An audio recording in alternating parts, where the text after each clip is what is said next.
علاقائی، قومی، بین الاقوامی خبروں، تبصروں اور حالات حاضرہ کے لیے دیکھتے رہیے فردا یوٹیوب چینل۔ ملاحظہ فرمائیے فردا ہیڈ لائنز۔ بلوچستان: بارودی مواد سے بھری گاڑی پھٹنے، فورسز کی کارروائی میں 18 دہشت گرد ہلاک۔ ایران کی جنگ بندی میں توسیع پر امریکہ کے ساتھ بات چیت کی تردید۔ وزیر اعظم نے پہلی یوتھ امپلائمنٹ پالیسی کا اعلان کر دیا۔ الیکشن کمیشن کی جانب سے عوام پاکستان پارٹی کو بلا جواز ڈی لسٹ کیا گیا۔ شاہد خاقان عباسی: کاکروچ جنتا پارٹی کا پورے بھارت میں جنتر منتر کی طرز پر احتجاج دوبارہ شروع کرنے کا اعلان۔ آپ دیکھ رہے ہیں فردا یوٹیوب چینل۔ بڑھتے ہیں خبروں کی تفصیل کی جانب۔ بلوچستان کے علاقے سوراب میں بارودی مواد سے بھری گاڑی تیار کرنے کے دوران دھماکہ ہو گیا، جس کے نتیجے میں 8 دہشت گرد ہلاک اور متعدد زخمی ہو گئے، جبکہ فورسز نے تعاقب کے بعد مزید 10 دہشت گردوں کو ہلاک کر دیا۔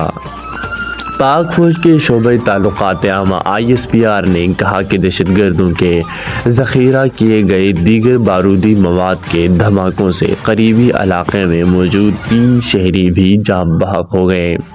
واقعے کے فوری بعد سیکیورٹی فورسز اور بلوچستان پولیس جائے وقوع پر پہنچی۔ فورسز اور پولیس نے دہشت گردوں اور ان کے سہولت کاروں کی تلاش کے لیے مشترکہ کلیئرنس آپریشن بھی شروع کر دیا۔ آپریشن میں فورسز نے فرار ہونے والے دہشت گردوں کی نقل و حرکت کا سراغ لگایا۔ سیکیورٹی فورسز نے مؤثر کارروائی کرتے ہوئے مزید 10 دہشت گردوں کو ہلاک کر دیا۔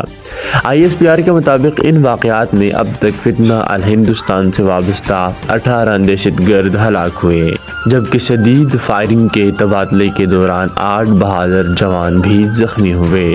تہران سے خبر دیتے ہیں، جہاں سینئر ایرانی ذرائع نے ایران اور امریکہ کے درمیان جنگ بندی میں توسیع پر بات چیت کی تردید کر دی۔ خبر ایجنسی سے گفتگو کرتے ہوئے سینئر ایرانی ذرائع نے بتایا کہ ایران اور امریکہ کے درمیان جنگ بندی میں توسیع پر کوئی بات چیت نہیں ہو رہی۔ ان کا کہنا تھا کہ ایران کے نقطہ نظر سے جنگ بندی کے آغاز کی کوئی تاریخ ہی نہیں، جنگ بندی میں توسیع کے لیے کوئی چیز موجود نہیں۔ ذرائع نے خبر ایجنسی کو بتایا کہ امریکہ نے عبوری معاہدہ طے پانے کے 48 گھنٹے بعد اس کی خلاف ورزی کی۔ امریکہ چند روز بعد معاہدے سے دستبردار ہو گیا تھا۔ سینئر ایرانی ذرائع کا کہنا تھا کہ زیر بحث امور میں امریکہ کا MOU پر واپس آنا شامل ہے۔ زیر بحث امور میں امریکہ کا اپنی ذمہ داریاں پوری کرنے کے لیے وقت کا تعین شامل ہے۔ اس سے قبل اطلاعات سامنے آئی تھی کہ امریکہ اور ایران نے 60 روزہ جنگ بندی میں توسیع پر اتفاق کر لیا۔ ترک خبر ایجنسی نے پاکستانی حکومتی ذرائع کے حوالے سے رپورٹ دی تھی کہ دونوں فریقین نے جنگ بندی میں توسیع کے لیے رضامندی سے ثالثوں کو آگاہ کر دیا۔ خبر شامل کرتے ہیں اسلام آباد سے، جہاں وزیر اعظم شہباز شریف نے پہلی یوتھ امپلائمنٹ پالیسی کا اعلان کر دیا۔ ایک تقریب سے خطاب کرتے ہوئے وزیر اعظم نے کہا کہ ہم نے اس سال یوتھ کی ترقی کے لیے خاطر خواہ رقم رکھی ہے۔ انہوں نے کہا کہ بچوں کو تعلیم کے مساوی مواقع نہ ملیں تو وہ قائد اعظم کا پاکستان نہیں۔ اشراقیہ کے بچوں کو تعلیم کی بہترین سہولیات مل جاتی ہیں۔ شہباز شریف نے مزید کہا کہ ایچسن کالج اشرافیہ کی تعلیم کے حوالے سے ایک سمبل ہے، وہاں غریب کا بچہ داخل ہونے کا سوچ بھی نہیں سکتا۔ ان کا کہنا تھا کہ یہ وہ تضاد ہے جس کی وجہ سے ہم تعلیم کے میدان میں بہت پیچھے رہ گئے۔ دور دراز علاقوں کے غریب طلباء کو ہم تعلیم کے میدان میں لائیں گے۔ وزیر اعظم نے یہ بھی کہا کہ چاہتا تھا ہم دوسرے ممالک کے مقابلے میں پیچھے نہ رہیں۔ بطور خادم پنجاب میں میری تعلیم کے فروغ کے لیے بہت سے اقدامات کیے۔ انہوں نے کہا کہ دانش اسکولوں کا دائرہ دیگر صوبوں تک وسیع کیا جا رہا ہے۔ آزاد کشمیر گلگت بلتستان میں بھی دانش اسکول قائم کر رہے ہیں۔ نوجوانوں کو جدید تعلیم کے سفر میں شامل نہ کیا تو پیچھے رہ جائیں گے۔ شہباز شریف نے کہا کہ پالیسی کے تحت تمام لیبر فورس میں خواتین کے لیے 35% کوٹا ہوگا، ہر سال سٹارٹ اپ کے لیے 10% کوٹا مختص کرنے کا اعلان کرتا ہوں۔ ان کا کہنا تھا کہ اسلام آباد میں دانش یونیورسٹی معرض وجود میں آ رہی ہے، اگلے سال کلاسیں شروع ہو جائیں گی، اس درسگاہ میں جدید تعلیم دی جائے گی۔ وزیر اعظم نے کہا کہ پیسے نہیں تو کوئی بات نہیں، نمبر اچھے ہیں تو آپ کے لیے دانش یونیورسٹی کے دروازے کھول دیے جائیں گے۔ نوجوانوں کی بہتری، اعلیٰ تعلیم اور روزگار کے لیے سب کچھ کر گزروں گا۔ آپ دیکھ رہے ہیں فردا یوٹیوب چینل۔ عوام پاکستان پارٹی کو الیکشن کمیشن کی جانب سے ڈی لسٹ کیے جانے کے معاملے پر سابق وزیر اعظم شاہد خاقان عباسی نے چیف الیکشن کمشنر اسکندر سلطان راجہ کو خط لکھ دیا۔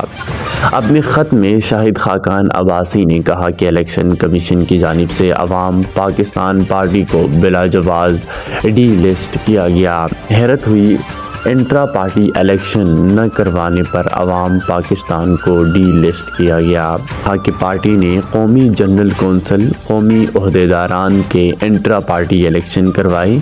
قومی جنرل کونسل، قومی عہدیداران کے انٹرا پارٹی الیکشن 26 مارچ سے 2 اپریل تک کروائے۔ انٹرا پارٹی انتخابات الیکشن کمیشن کی جانب سے دی گئی مہلت کے دوران کروائے گئے۔ الیکشن کے نتائج، تفصیلی دستاویزات 6 اپریل کو الیکشن کمیشن کو جمع کروائیں۔ خط میں کہا گیا کہ عوام پاکستان پارٹی کے انٹرا پارٹی الیکشن میں 12,084 ارکان نے شرکت کی۔ عوام پاکستان پارٹی کے انٹرا پارٹی الیکشن جمہوری شفاف انداز سے کروائے گئے۔ ایک فعال سیاسی جماعت کو غیر منصفانہ، غیر معمولی انداز میں ڈی لسٹ کرنا ناقابل فہم ہے۔ شاہد خاقان عباسی نے کہا کہ عوام پاکستان پارٹی کو سنے بغیر ڈی لسٹ کرنا سمجھ سے بالاتر ہے۔ الیکشن کمیشن ڈی لسٹ کیے جانے سے متعلق کیس کی فوری سماعت کرے، ہمیں اپنا موقف واضح کرنے کا موقع دیا جائے۔ نئی دلی سے خبر شامل کرتے ہیں، جس کے مطابق کاکروچ جنتا پارٹی نے ملک بھر میں جنتر منتر احتجاج کا دوسرا مرحلہ جلد شروع کرنے کا اعلان کر دیا۔ سی جے پی کے ترجمان سورو داس نے کہا کہ پارٹی کے بانی ابھیجیت ڈبکے کی جانب سے اعلان کردہ جنتر منتر سیزن 2 دراصل ملک بھر میں جاری احتجاجی سرگرمیوں کا اگلا مرحلہ ہے۔ سورو داس نے کہا کہ نااہل حکومتوں اور افسران کے خلاف ملک کے مختلف حصوں میں احتجاج ہو رہے ہیں۔ انہوں نے بتایا کہ سی جے پی اب ملک گیر لسننگ ٹور شروع کر رہی ہے، جس کا مقصد عوام کے مسائل اور ان کی رائے براہ راست سننا ہے۔ ان کے مطابق پارٹی ایک مہم بھی چلائے گی جس میں 15 اگست سے تعلیم کے مسئلے کو اولین ترجیح دی جائے گی۔ سورو داس نے والدین اور شہریوں پر زور دیا کہ وہ اپنے علاقے کے سرکاری اسکولوں کا دورہ کریں، وہاں کی صورتحال کا سماجی طور پر آڈٹ کریں، اسکولوں کی حالت کو ریکارڈ کریں اور حقائق کو سامنے لانے کے ساتھ ساتھ مسائل کے حل میں بھی کردار ادا کریں۔ انہوں نے کہا کہ نوجوان اب ذمہ داری سنبھال رہے ہیں اور بہت جلد ایک حقیقی ترقی یافتہ بھارت سامنے آئے گا۔ سی جے پی کے بانی ابھیجیت ڈبکے نے اس سے قبل کہا تھا کہ جنتر منتر سیزن 2 بہت جلد شروع ہوگا۔ پارٹی کا گزشتہ جنتر منتر احتجاج 37 روز تک جاری رہنے کے بعد 25 جولائی کو ختم ہوا تھا۔